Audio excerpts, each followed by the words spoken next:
Hi there, my name is Katrina Gibson, and this is assignment 1 for Linux, File Systems Management.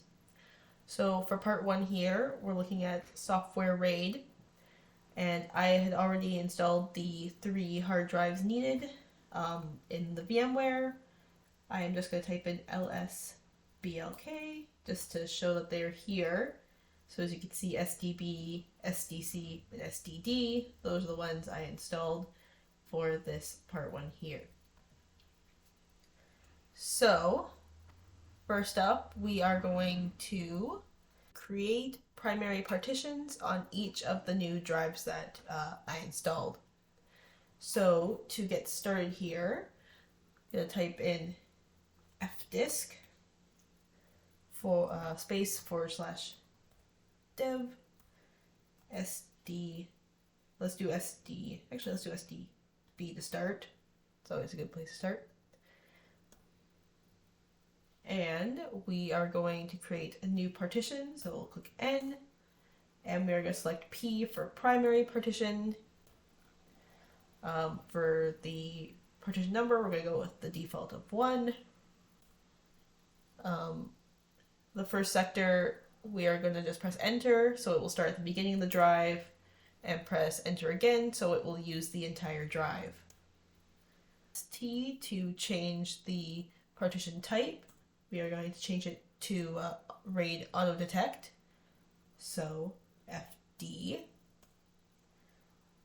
And we are going to press W to save our changes. Now that we are back out here, I'm going to do the same thing with the next 2 drives. Alright, now that I've partitioned the 3 drives, you can see right here when I typed in lsblk again, you can see each one is partitioned. I'm going to create the RAID 5 setup using the mdadm utility. Now that we have all 3 disks partitioned. So to start, we type in mdadm and -- we're going to create directory we are putting this on, dev md -- again, it'll be a level 5 RAID. Equal sign. I'm going to type in RAID devices 3 because we're going to be using our 3 partitioned drives right here. It says the array has started, and if we wanted to see it being built or view its status, we would type in cat/proc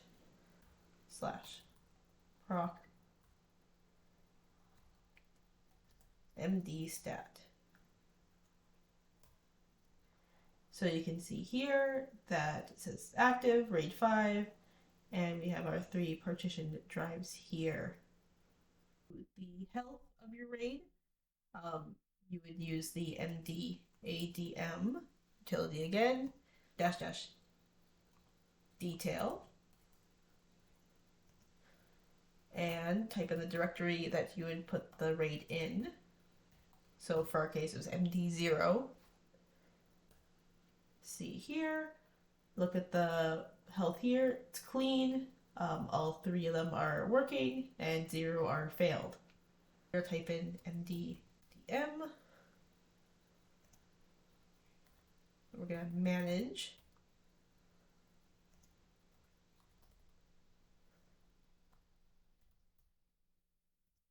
And we are going to fail it.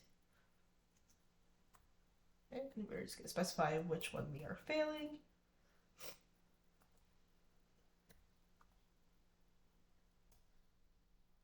So now it's set to faulty, and we can go back and look at the health of our RAID, and you see it's also says clean and degraded because it has 1 failed device, but the other 2 are working as they should.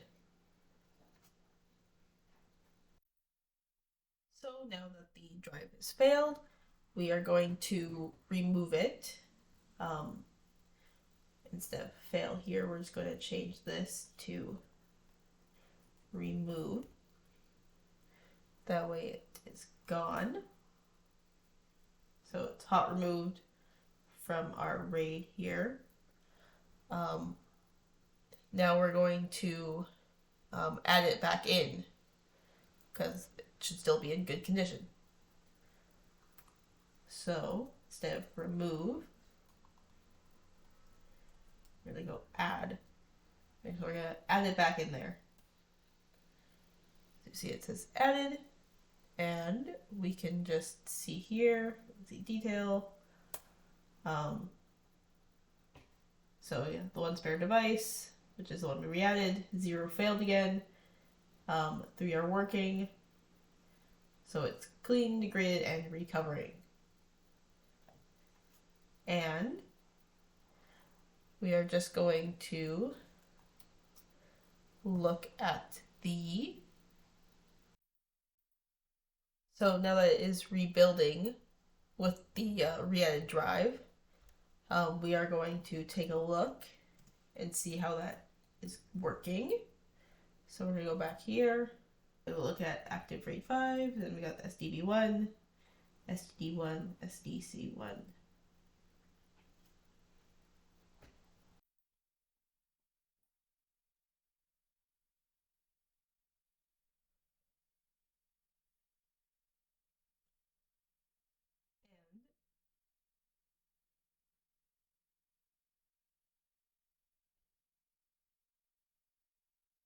And we're going to go back in. We can go back in and check the details since it was only 30% complete.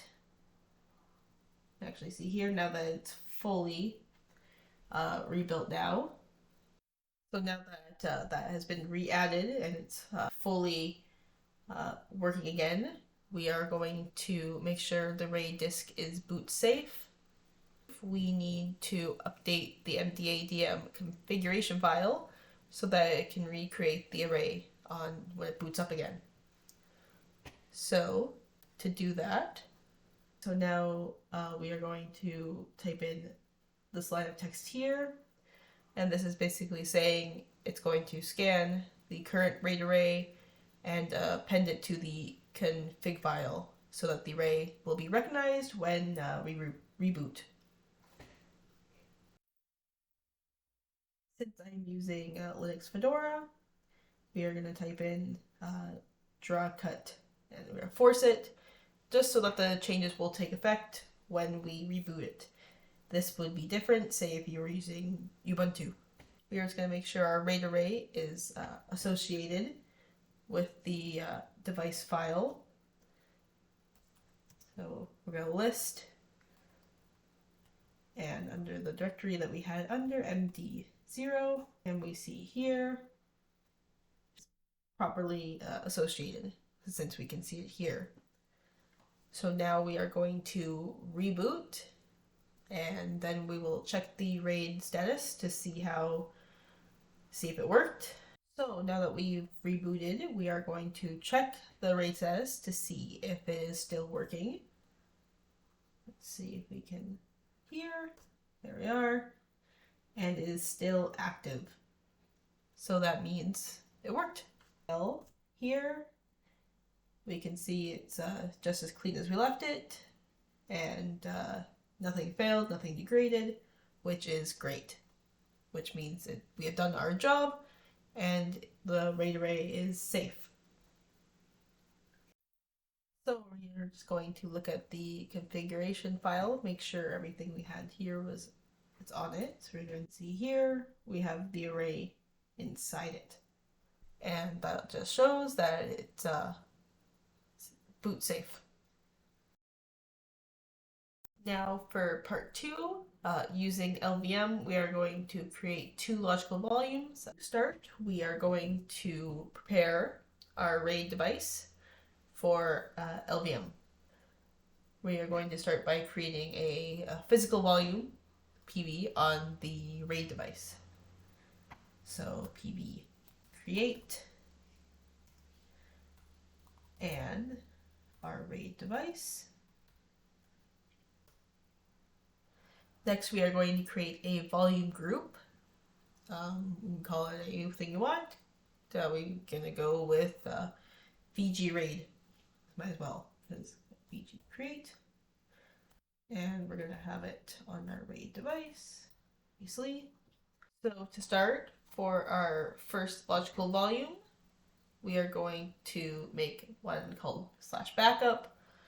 So logic volume create, and it's going to be 2 gigabytes of space. And I'm going to go call it LV backup. It's going to be in our VG or volume group RAID. So you see the logical volume, the LV backup that was just created. And now we are going to create a ext4 file system on it. So to do that, we're gonna make file system for the ext4.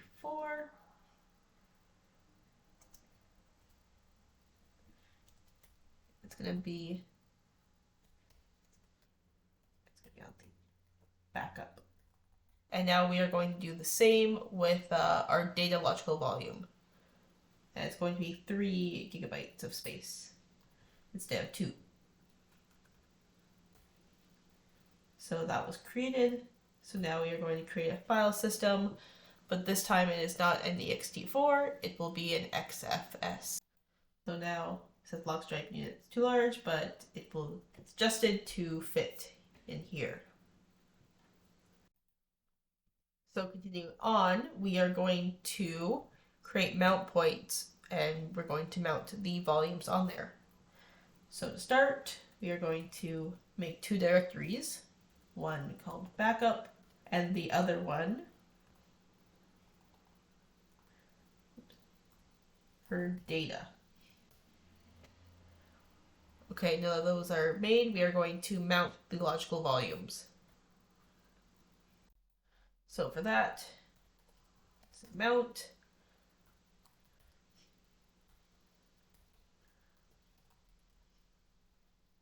And we're going to mount it to where these are. We're going to mount backup into the logical volume backup. And we're going to do the same thing to data. Now we are going to use FS tab, and we're going to use UUIDs to mount the logical volumes, and we're going to ensure that they mount automatically when the system is rebooted. So to get the UUIDs of the logical volumes, just type in BLKID and type in all this again.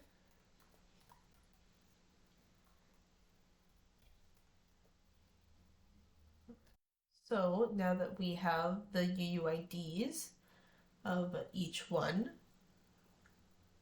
we are going to go into the visual editor of STab and add those in there. So I'm just going to copy and paste all this, just so I don't have to retype everything. And I'll just edit it in the VI editor.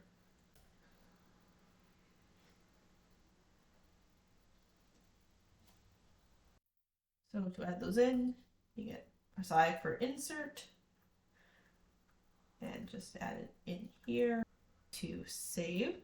And now we are going to test to verify that it was mounted. We are just going to reboot it. Now to verify that it was mounted, you're going to type in df-h, and you can see here we have backup and data mounted. So perfect.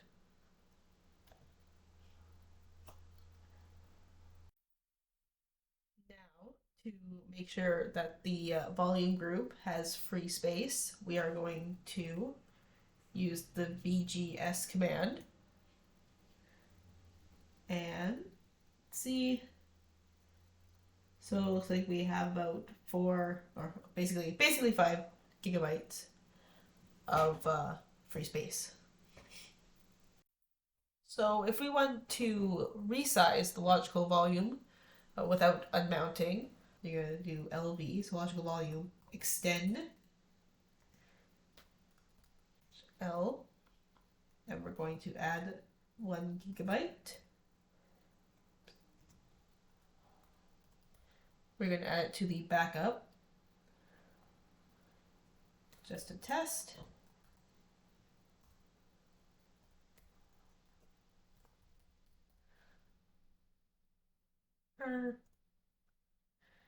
So let's see, the size of the logical volume was changed from 2 to 3 gigabytes. So it looks like it's been successfully resized. And we are going to resize the file system that's on it to use the new space that we have. So resize to file system.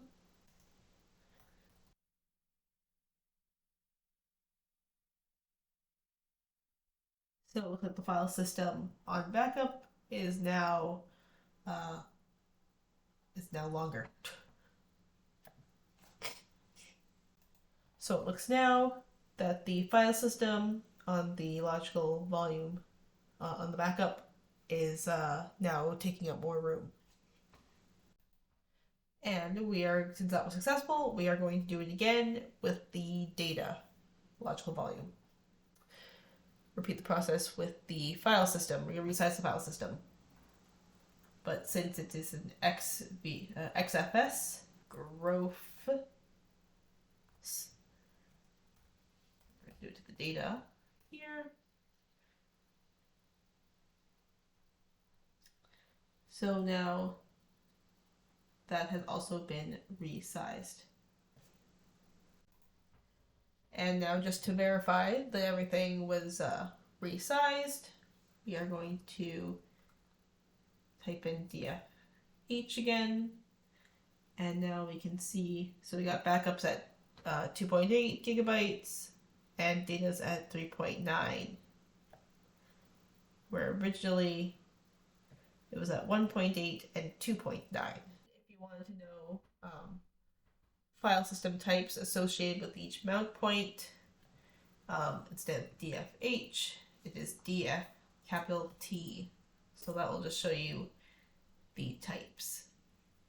So you got ext4 and XFS for the backup and data. So now I've already done this using VMware, but we are going to add a 4th drive into our software RAID to expand the overall capacity. I'm gonna double check here, just showing that I've added, yes, SDE is the 4th drive that now we are going to use. So to add the new drive, we are just going to use the mdadm command -- we're going to add into our RAID. So wherever we had the RAID, it's MD0, sorry. And the drive we are adding is SDE. So now you can see it's been added. And now that we want it to grow our RAID, we are going to instead of add, just gonna put grow. So now we want to grow the size of our array to allow there to be the 4 devices. So we are just going to, instead of add, it's going to be grow. And we're going to take out the device since it's already added. And we're just changing the RAID devices. Instead of 3, it's now going to be 4. Next, we are going to expand the physical volume to recognize the new space that we now have. So we got PV, so physical volume, resize, and have our RAID here. So now our physical volume is resized or updated. So now we're going to expand the volume group. First, we just want to confirm that the volume group has additional free space, again, just in case. So you see here, it still has, so now it has basically 8 gigabytes of space left. So now we are going to repeat the process of extending our logical volumes just with another 1 gigabytes just to make sure that it all works. I'm going to again extend by 1 gigabyte here, and we're going to extend the file system along with it for backup, and we are just going to do the same for data. Those both are extended. We can confirm the free space with 2 different ways. We can again just use VGS, just check here and see how the free space is extended. So now we have a bit less free space, just 5 or 6 gigabytes. The other one we could use is df-lowercase h. And that just shows here that our available has extended again. And finally, we are just going to test that you can write to both backup and data, just to make sure that both of the volumes are writable. So we got echo, testing, testing, and we are going to send that over to backup, and under the name test file, and then echo test 2.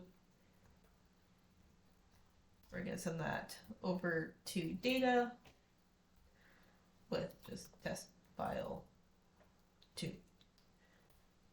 So you can see here, both of them are writable. So those work very well. And just to make everything is boot safe, we are going to do a reboot. So just to see, make sure everything, once it's rebooted, we can just double check to make sure everything was all safe to go, good. And it's right where we left it, 3.9 gigabytes for backup and 5 gigabytes for data. So that means it is boot safe. For part 3, we are going to create an LVM snapshot. So just to start, we are going to look at our existing logical volumes that we have with LV display. So we see our logical volumes that we had created in the last part. So we got backup and data. So for this part, we are going to be using the data logical volume.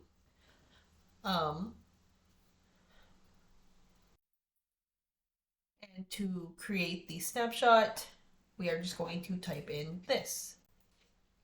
So you got LV create. We're going to make it the size of 2 gigabytes. It could be a snapshot. And we are going to tell that to go to LV data. So just to confirm that the snapshot was created, we are going to go back to LV display, and we'll be able to see here that the logical volume LV data snapshot has been created. So now we are going to create a mount point for where we would like to mount the snapshot. So we can just make a directory and mount and put other snapshots. So now to actually mount the snapshot, we are going to use the no UUID option to avoid UUID conflicts.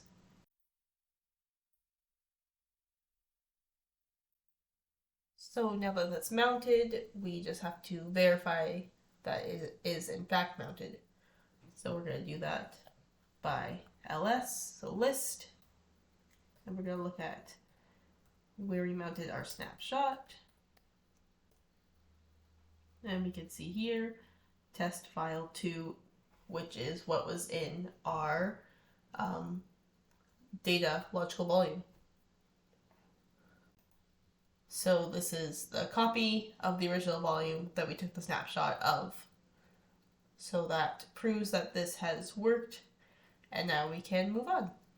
So the next step is we're going to back up the snapshot, and there are a couple ways we could do this with tar, rsync, or dd. I'm just going to use tar right now. So this is the backup we are going to create using tar. So it's tar, basically we are creating it, we're zipping it up. This is for the file, and this is what we are naming the file and where it's going. It's going to give me our backup, LV, and this is what we are backing up. And what tar is going to do is it's going to compress it, zip it up, and just be a compressed backup of the data. So here I have it typed out, so tar, and this is going to create and compress, and there's a file. This is what I'm going to call it, data backup.tar.gz, and this is what we are compressing. So now if I want to see in the backup, I can see, look at list and see that tar file here. The backup is in the backup directory. Now if you want to extract the file, you would just, now that the backup is complete, we are going to remove the snapshot. So we start that by unmounting it.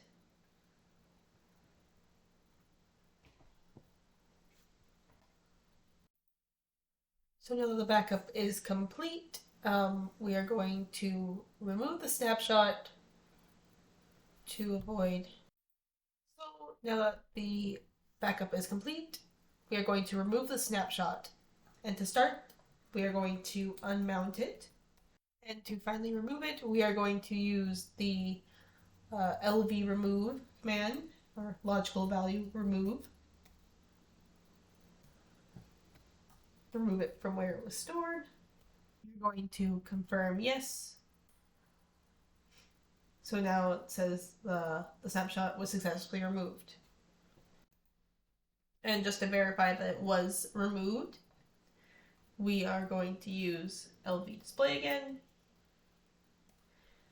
Take a look and see backup and data, and the snapshot is gone. So that is it for part 3. So now finally for part 4, we are going to be using ZFS. I have switched over to Ubuntu, but if I was still using Fedora like I was my other ones, I would have done a snapshot. And I've already added the 7 small drives onto my VM.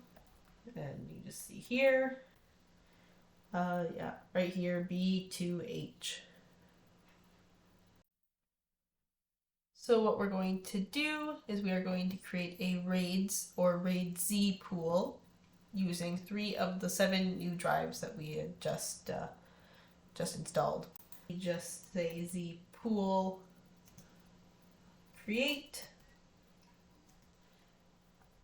and we're going to name the pool. I'm going to name it swimming because I think that's hilarious. And it's RAID-Z, and we are going to use drives SDB to SDD. I can see here that Z pool was not found. So I'm just going to quickly install. I'm just going to quickly install ZFS utils on Linux. So now that it's done, I'm just going to rerun the Z pool create command, and the Z pool should be created. We are just going to double check, make sure that the mount point was created. So we can see here that our swimming pool was created. ZFS right here. Now we're just going to check the status of our pool using Z pool status. And you can see here that it's online, everything is working well, and there are no errors. And we're also going to list all the Z pools recreated, which was just the one. So similar to Z pool status, it's just Z pool list. So you can see here swimming. If we get more, they would be underneath. Now we're going to use a fourth drive to act as a spare. So to do that, it's just Z pool. We're going to add it to our swimming pool. And it's going to be a spare. And we are going to use the next one up, which is SDE. So that has now become our spare. So now what we want to do with that is we are going to simulate a drive failure with one of our previous three and use that spare as the new drive. So if you want to simulate a drive failure, just Z pool offline, and swimming, and we are going to fail, let's do SDB. So that's now offline. We can double check with Z pool status. So you can see here, SDB is now offline, and the state of it is now degraded. Now to replace SDB with SDE, we would just do, instead of offline, it would be replace, and we are replacing SDB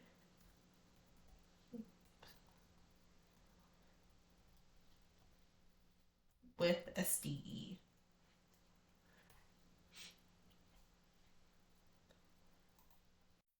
And we can check that again with Z pool status.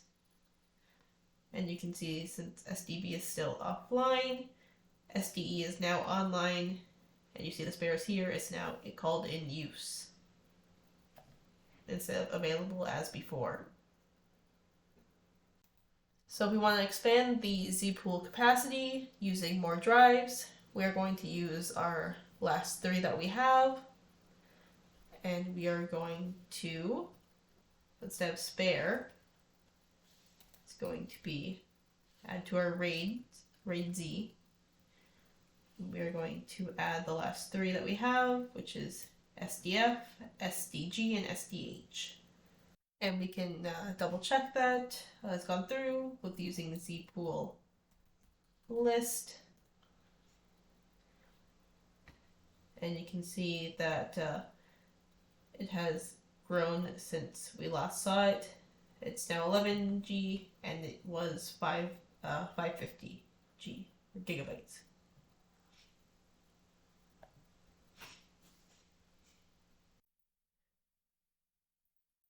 Now, if we want to create directories within the Z pool, we would use ZFS create within swimming.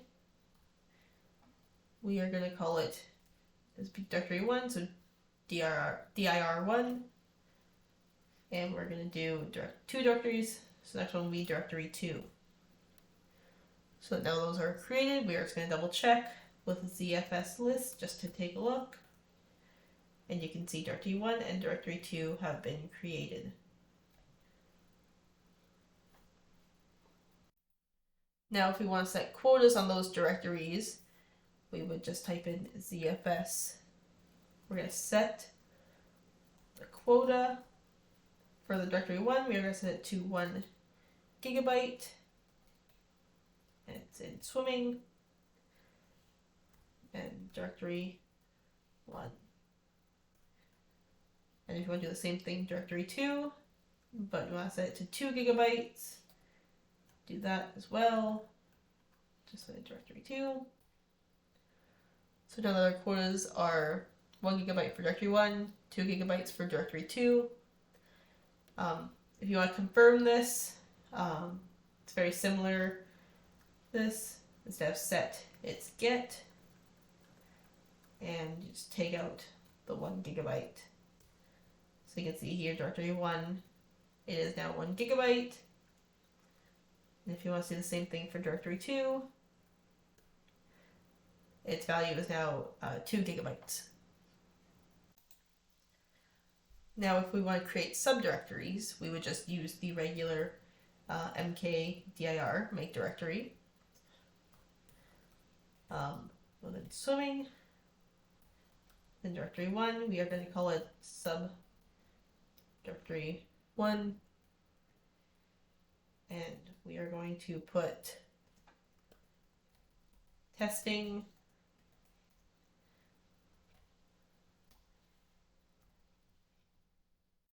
We are going to call that file1.txt. And we are going to do the same thing for directory 2. Now, if we just want to make sure that that was created, we can just do ls. We're going to look at directory 1.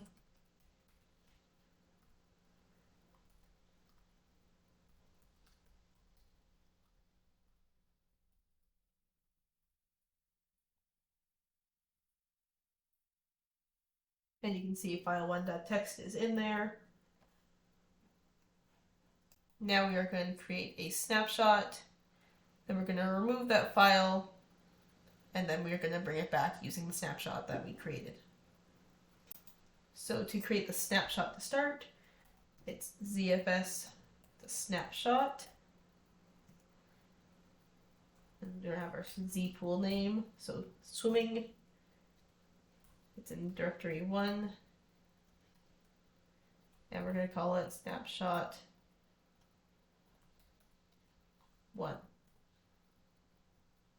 And just to make sure that the snapshot was created, type in ZFS list dash lowercase t snapshot. And you can see here that snapshot 1 was created. So now what we are going to do is we are going to remove file1.txt and then restore it using the snapshot. So to remove file1, just rm remove the pool name, directory 1, subdirectory 1, file.txt is what we're removing. We are now going to just make sure that it was, just using the ls command. And now we can see we used the same command as before, it is now gone. So now we're going to restore it using ZFS rollback.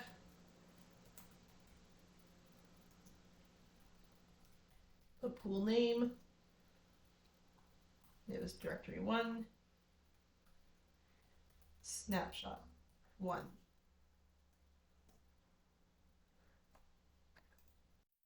And just to verify it was restored, we are once again using ls, and we can see that it is back. Now if we want to remove snapshot, we can just use ZFS destroy.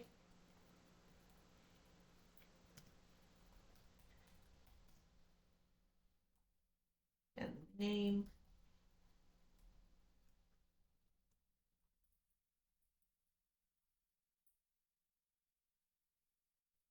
And if you just want to double check that it was destroyed, we can use ZFS list and see no days it's available. So that means the snapshot was destroyed. Now finally, if you just want to make sure that the Z pool and datasets are boot safe, So when configured properly, ZFS should automatically import the pools when it is rebooted. Just to make sure this happens, you could use zpool export and your pool name, and zpool import and your pool name again. And just to make sure the ZFS is enabled to start at boot, we can use a couple different commands here. systemctl enable. The first one is zfs-import cache. That will just automatically import the pools listed in the ZFS cache file. Next is ZFS import scan. So that just scans all devices for ZFS pools. And you got next is ZFS mount, which will automatically mount the ZFS datasets after the pools are imported. And just finally, ZFS.target, which makes sure that the ZFS related operations are in proper sequence at boot. So we are going to test this by running a reboot and just making sure that this is all still running smoothly. So now that it's been rebooted, we can just double check that the zpool is going on strong. So you can do zpool status again. And you can see this is where it was before. So ZDV is offline still. STD is in use. We can also do zpool list and make sure it's still listed as it was before. So that is all I have for today. Thank you for listening.